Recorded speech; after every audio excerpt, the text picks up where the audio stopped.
शिवजयंतीवरून राज्यात पुन्हा एकदा राजकीय वाद सुरू झालाय असंच चित्र आहे। अमोल मिटकरींनी अप्रत्यक्षपणे शिवसेनेला टोला लगावलाय।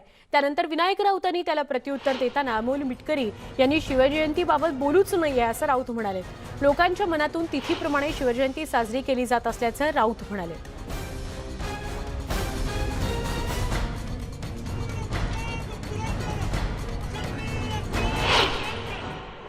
खासदार विनायक राऊत आपल्यासोबत आहेत। शिवजयंती तिथीप्रमाणे साजरी केलेली आहे, मात्र या शिवजयंती तिथीप्रमाणे साजरी केल्यामुळे राष्ट्रवादीकडूनच टीका करण्यात आलेली आहे। शासनाने जी तारीख शोधली त्याप्रमाणे शासकीय शिवजयंती होईल, पण ही जनतेने साजरी केलेली शिवजयंती आहे, शिवभक्तांनी साजरी केलेली शिवजयंती आहे।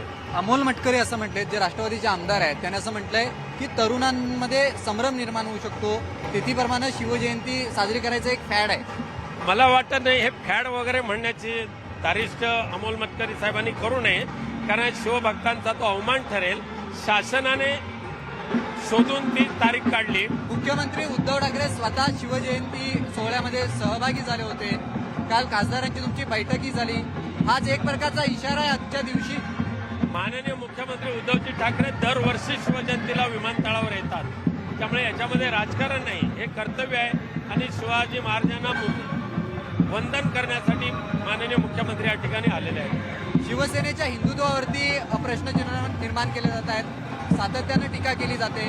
त्यात काल तुम्ही शिवसंकल्प अभियान सुरू करणार आहात, कशा पद्धतीचं हे अभियान असणार आहे?